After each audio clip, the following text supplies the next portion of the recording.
Magandang buhay sa lahat mga ka-agri. Welcome back sa ating channel. Sa technique na ito, hindi mo na kailangan ng ripener sa mga pampahinog, kalboro, yung kakawate, organic, natural. Hindi mo na kailangan yun. Lahat sa technique na ito ay possible na sapagkat ayan, nabulok na nga, nalaglag na, nasobrahan na. Hindi ko napansin. Ang technique na ito ay tuturo ko lang, ganito lang. Ito yung bata pa ako ay ginagawa na namin. Parang unggoy technique ba? Kung po yan, nakabitin lang yan. Hinahayaan lang na malaya. Ganyan. Huwag nyo na po siyang kakalburuhin. Dahil sa aking pag-aaral ng konti, may nabasa akong article na ang kalburo ay may side effect sa katawan ng tao. So, ang ating safety ang napakahalaga. Yan. Pitasin po natin ng sakto lang, ganyan lang. May palito pa na may konting kanto, yan. Okay na yan.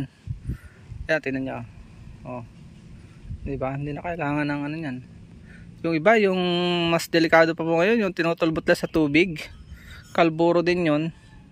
Isang uri ng kalburo na kapag tinulbot mo doon, 1,000 saging kinabukasan dilaw na. So, sabi ng article na ko kay paring Google. Paring Google, best friend ko yan kalaunan may side effects siya. Para sa utak yung epekto ng mga ripeners na yan. Ayoko namang maapektuhan tayo dahil sa kawalan ng wisdom. Ito ay binibitin lang. Minsan lalapag mula sa isang pasama sa ibabaw ng iyong banggerihan, nakabitin, may tali dito.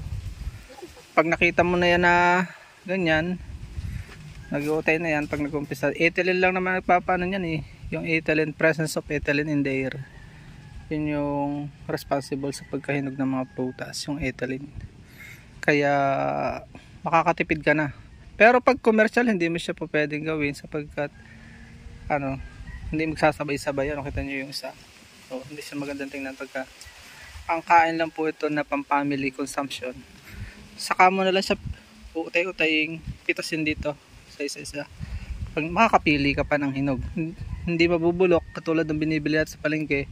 Pag hindi naubos ito utay-utay, pwede ka pa mamigay ng pa isa-isang piling dito.